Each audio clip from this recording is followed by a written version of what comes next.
Okay dear student, कल हम पढ़ चुके थे zero integrated rate reaction for zero order reaction, यानी शून्य कोटि अभिक्रिया के लिए समाकलित वेग समीकरण। आज हम पढ़ेंगे integrated rate reaction of first order reaction, यानी प्रथम कोटि अभिक्रिया के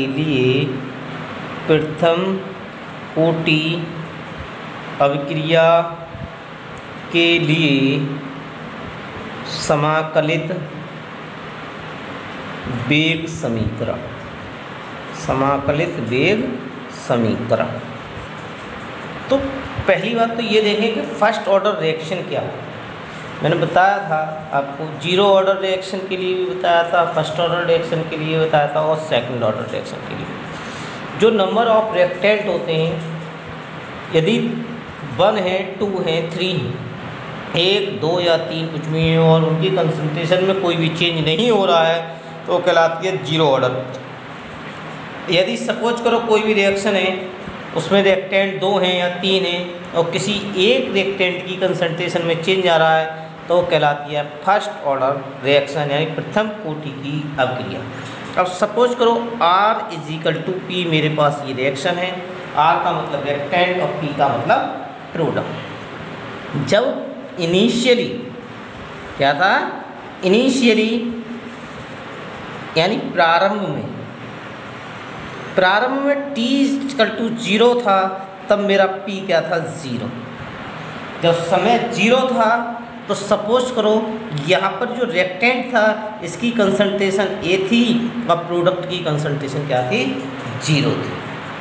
ठीक है। आफ्टर टी टाइम यानी T समय पश्चात, यानी कुछ समय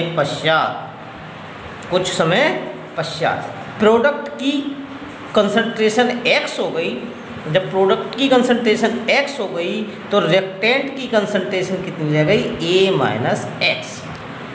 यानी मैंने आपको पहले भी बताया था, पहले वीडियो में भी, इससे पहले वीडियो में भी, 2 वीडियो में लगातार बता रहा हूँ कि जब कोई भी रिएक्शन शुरू होती है तब उसकी जो कंसंट्रेशन होती है, यानी जो उसकी क्वांटिटी होती है, वो हाई होती है और धीरे धीरे प्रोडक्ट की कंसंट्रेशन बढ़ती जाती है और रिएक्टेंट की कंसंट्रेशन कम होती जाती है।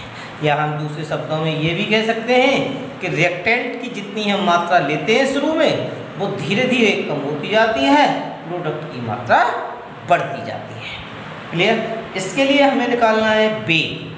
क्या निकालना है, वेग, यानी वेलोसिटी, यानी रेट। R होता था हमारा K और R को हम कैसे रिप्रेजेंट करते थे, dx/dt।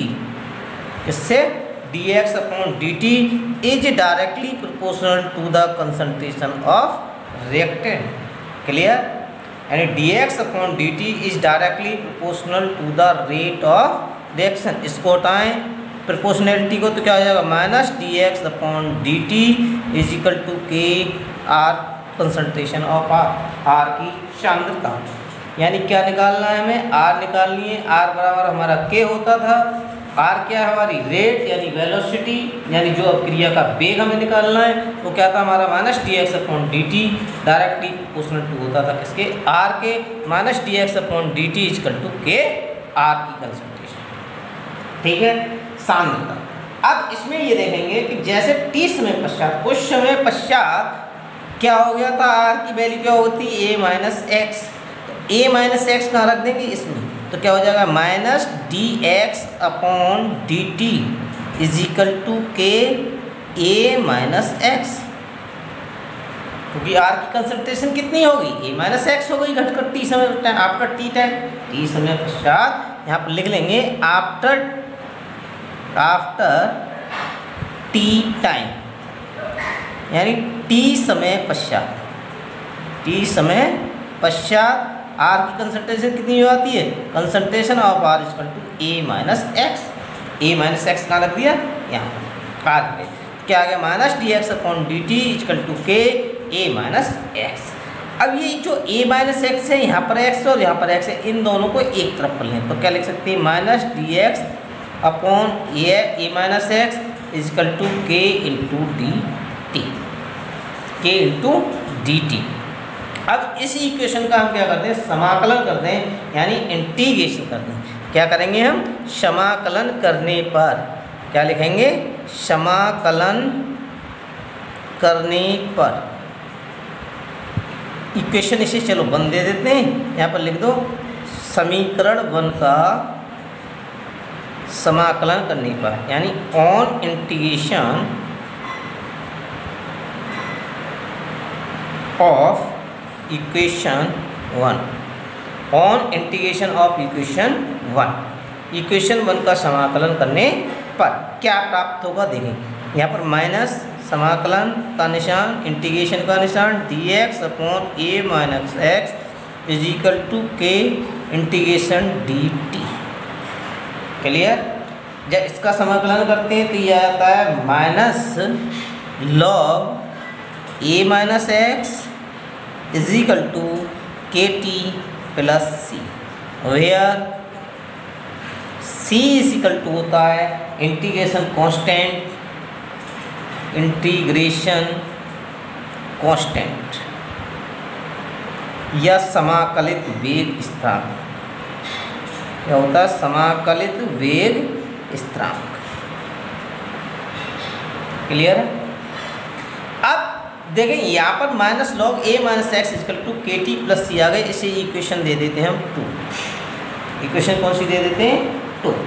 जब 2 दे देते हैं तो हमने ये देखा था कि यहाँ पर ये जो समाकलित वेग स्थिरांक आया था, तो पहले जो x इक्वल टू यानी कंसंट्रेशन इक्वल टू 0 कब थी, जब t इक्वल टू 0 था। यानी जब शुरू में टाइम हमारा 0 था तब कंसंट्रेशन क्या थी हमारी, 0 थी। क्या थी हमारी, कंसंट्रेशन 0 थी। जब ये 0 थी तो ये मैं वैल्यू कहाँ पर रख देंगे, इस इक्वेशन में। जब एवब इक्वेशन में इसे रख देंगे तब देखें क्या प्राप्त होता है, यानी 2 में रख देंगे इसकी वैल्यू तो क्या हो जाएगा, minus log a, minus log ए, ये वैल्यू तो 0 हो जाएगी, is equal to k into 0, के इंटू 0 प्लस सी, तो क्या आ जाएगी minus log A is equal to C, यानी सी की वैल्यू कितनी आ गई, माइनस लॉग ए। सी की वैल्यू किसमें पुट कर दें, इक्वेशन 2 में, तो क्या लिखेंगे, पुटिंग द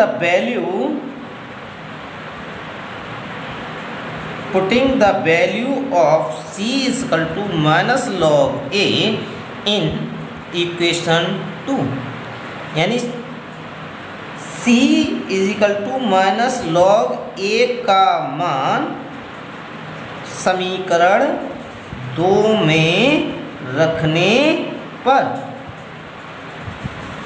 तब देखें क्या प्राप्त हो जाएगा। रखें minus log a minus x is equal to के t minus log a, minus log a. Clear. अब ये दोनों टर्म से एक तरफ कर लें, के टी बराबर निकाल लें, इसके बराबर निकाल लेंगे के टी के बराबर, यानी क्या आ गया, minus log a minus x is equal to के t minus log a. Clear.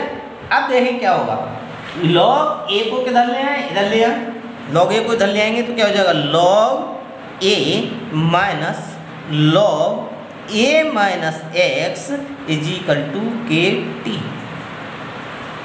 ठीक है।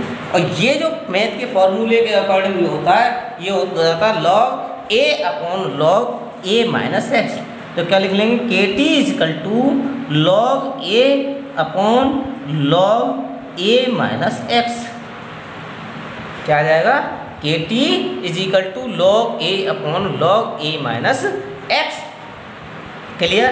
अब इसके बाद जो है देखिए, ये t यहाँ पर है, इस t को इधर कर सकते हैं, तो एक तरह से क्या लिख सकते हैं, और k is equal to 1 upon t into log a upon log a minus x. इस लॉग का जब हम बेस चेंज करते हैं, क्या करते हैं हम इसका बेस चेंज करते हैं, जब लॉग का बेस चेंज करते हैं तो क्या आएगा, 2.303 आएगा। तो क्या लिख सकते हैं, लॉग का बेस चेंज करने पर, ठीक है, तो क्या हो जाएगा, k is equal to 2.303 upon t into log a upon log a minus x. अब यहाँ पर जो लॉग होता है इसे क्या मानते हैं हम 10 मानते हैं, या इसे शॉर्ट में ये भी लिख सकते हैं k is equal to 2.303 upon t into log 10 a upon a minus x. ये आती है हमारी समीकरण। यहाँ पर लिखते हैं बेस चेंज करने पर, बेस चेंज करने पर, बेस चेंज करने पर, ठीक है। तो ये हमारी जो वैल्यू आई वो किसकी आई, प्रथम कोटि अपक्रिया के लिए समाकलित वेग समीकरण है। क्लियर। एक बात दोबारा रिपीट कर देता हूँ, देखें r equal to p, initially t equal to 0, जब समय 0 था तब इसकी कंसंट्रेशन a थी, इसकी 0 थी। जैसे ही x प्रोडक्ट हमारा बन गया तो ये कितना रह गया a माइनस एक्स, कब t समय पश्चात। जो वेग होता है वो होता है हमारा r इक्वल टू k यानी minus d x upon d t is directly proportional to the concentration of r, यानी d x upon d t समानुपाती होता है किसके, रिएक्टेंट की कंसंट्रेशन के। इस प्रोपोर्शनलिटी को हटाने के लिए, समानुपाती को हटाने के लिए minus d x upon d t equal to k r की कंसंट्रेशन, और आर का मान टी समय पश्चात क्या है, ए माइनस एक्स। तो आफ्टर टी टाइम क्या लगा दिया, minus d x upon d t is equal to k d t. इसका इंटीग्रेशन किया, समाकलन किया, समाकलन में ये निशान लगाते हैं, ये डिफरेंशियल होता है, ये समाकलन होता है, ठीक है। तो क्या हो जाता है, minus log a minus x equal to के टी प्लस सी। अब शुरू में क्या था, जब समय 0 था, टी इक्वल टू 0, तब एक्स इक्वल टू हमारा क्या था 0, ठीक है। दोनों की वैल्यू लगाए तो क्या है, minus log a equal to k into 0 plus c, तो c equal to minus log. इसका मान, सी का मान किस में लग दिया, इक्वेशन 2 में, तो minus log a minus x equal to के टी माइनस लॉग ए। तो क्या हो जाएगा, log a minus x equal to के टी, यानी k t equal to log a upon log a minus x, या क्या लिख सकते हैं, k equal to 1 upon t log a upon log a minus x. Base change करते हैं log का, किसका, लॉग का बेस चेंज जब कर देंगे तो क्या आ जाएगा, 2.303 upon t into log a minus x, या इसे क्या लिख सकते हैं, k equal to 2.303 upon t log 10 a upon a minus x, ठीक है। ये यहाँ तक ये समीकरण होती है हमारी integrated rate reaction first order के लिए। अब जो फर्स्ट ऑर्डर के लिए होती है, ये होती है भाई समाकलन वेग समीकरण। इसके आगे नेक्स्ट वीडियो में करेंगे। Okay, thank you.